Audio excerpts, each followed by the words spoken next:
comment fonctionnent les guerres modernes. Premièrement, déstabiliser.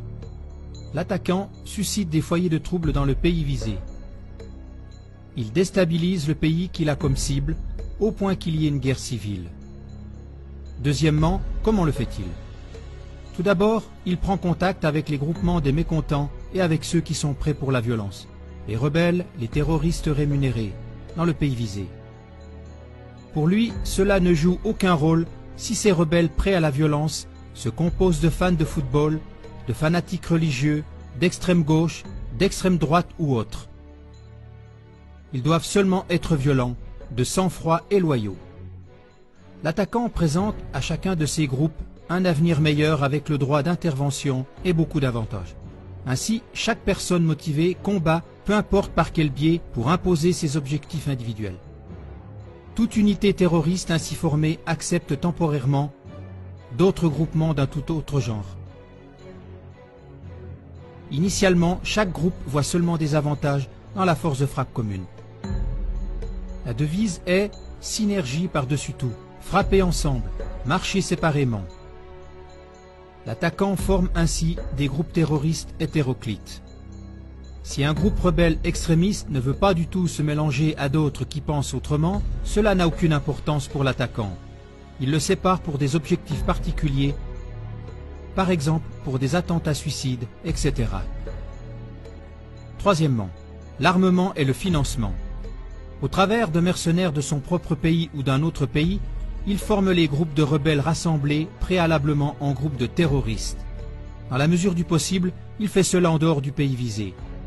Pour ce faire, il installe des centres de formation secrets le plus près possible de l'endroit visé. Si cela n'est pas possible, il les fait venir d'ailleurs. Il livre aux rebelles des quantités d'armes et de munitions à volonté. Il paye les rebelles pour aller au combat. Quatrièmement, l'attaque. L'attaquant étranger met en pratique son plan de combat de façon ciblée. Suivant la stratégie, il attaque aussi de façon ciblée des personnes civiles. Son but est surtout d'attirer l'attention des peuples et de susciter le cri au secours venant de l'extérieur.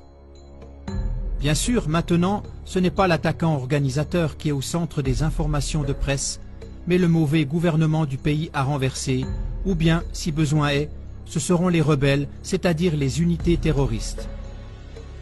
Cinquièmement, les buts du véritable attaquant sont toujours les mêmes.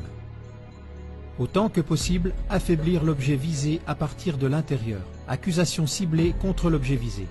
Autant que possible, provoquer la confusion et l'impuissance des peuples.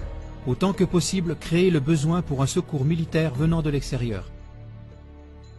Renversement et élimination du gouvernement visé. Mise en place d'un nouveau gouvernement venant d'entre les rangs des rebelles déclarés des bons rebelles.